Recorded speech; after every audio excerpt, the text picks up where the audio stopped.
In 1986, I laid my motorcycle down while traveling 45 miles an hour, rather than travel headfirst into the vehicle that had unexpectedly turned in front of me because they just didn't see me coming. I bounced off my mid-back and then struck my head on the pavement as well. Fortunately, I was wearing a helmet. I picked myself up, dusted myself off, and drove my bike home. And other than the obligatory stop at the emergency room to make sure nothing was broken, I didn't pursue any other treatment. That was just the way we were raised back then. Nonetheless, my back was never the same after that. In 1993, while in chiropractic school, a series of routine x-rays showed that I had developed a very large spur on the back of T12.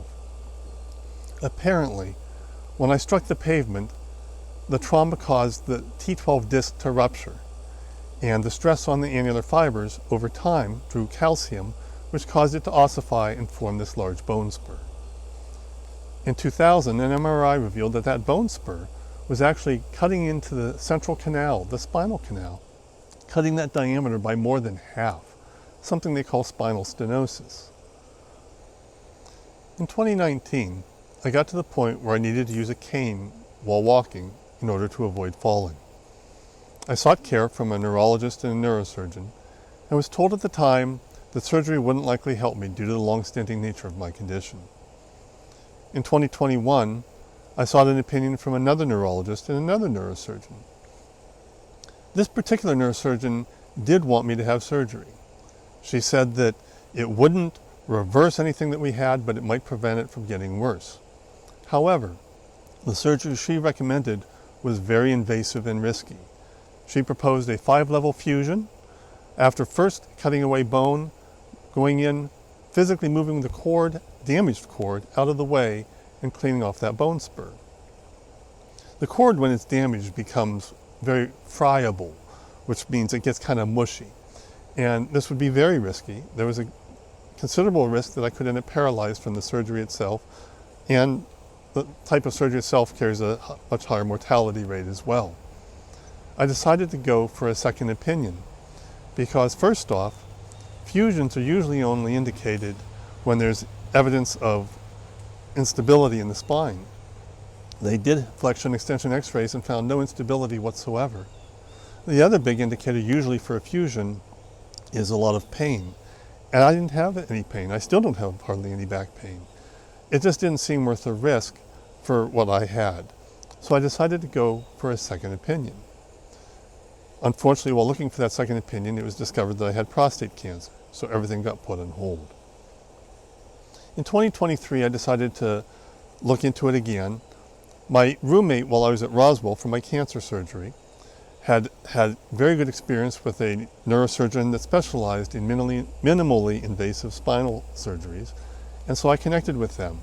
And I will be having surgery with this individual in a couple of weeks. It's an endoscopic procedure, minimally invasive, no fusion, no physical movement of the spine itself, but they will be removing the spur. It still carries risk. Any back surgery carries a risk of increased leg weakness, paralysis, or death, but the odds are much better with this one than what they would have been before. Hunter Thompson says, "Life is not a journey to the grave with the intention of arriving safely in a well-preserved body, but rather to skid in broadside, thoroughly used up, totally worn out, and loudly proclaiming, 'Wow, what a ride!'" Right now, I feel fantastic. It's been a little over a year and a half since my prostate cancer surgery, and I feel the best I've felt in years. That said, history has a funny way of repeating itself. When I was meeting with the second group of neurologists and neurosurgeons, I mentioned how while going for a second opinion, it was discovered that I had prostate cancer, and that had to become the bigger, more important issue at the time. While pursuing my neurosurgeon this past spring, through a series of other routine tests that were being run up at Roswell, it was found that I have cancer again. Not prostate cancer, everything's good in that realm, but they found that I have renal cancer now. Different kind of cancer, different location. There's also a cyst that they're going to closely monitor in my liver, and there's a tiny cyst that they're also closely monitoring in my pancreas. I don't say any of this for pity. Life's hard for all of us. We all go through stuff, right?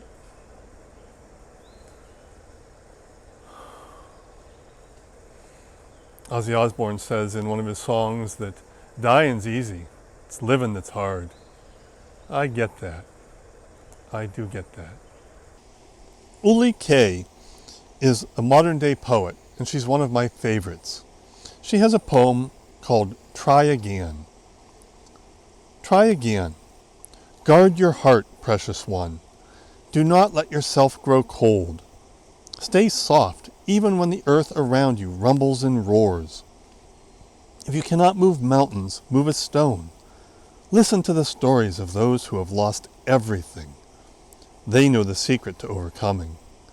Know your worth and do not settle. Settling is for morning dew or dust after the winds blow through. Carry your crosses. Search for the light. Make art out of whatever beauty you manage to extract from the pain. Leave some room for mistakes. Show yourself grace. Find the way. Then try again. Always try again. I have Ullie Kaye's links in the write-up if you'd care to follow her. I highly recommend her work. I consider myself to be profoundly blessed. I've already outlived many of my colleagues and friends. My dear friend from St. Bonaventure University, Brian DeFonso, died 2 years ago at the age of 54. My close friend, colleague, and mentor from chiropractic school, Neil Lewis, died 3 years ago at the age of 48. And the courageous young man that interviewed me on his Cancer Hope with Coach Steve podcast, Stephen Yakub, died this past April at 47. I'm very fortunate to still be here, and I know that. And I probably am not going to die from any of the things that I currently have going, but I don't know that. If I were a vehicle, I'd be looking at trading myself in about now. With all we got going on. Be that as it may, I will continue to create my art from my pain. I will continue to write, blog, video, and anything else that suits my fancy.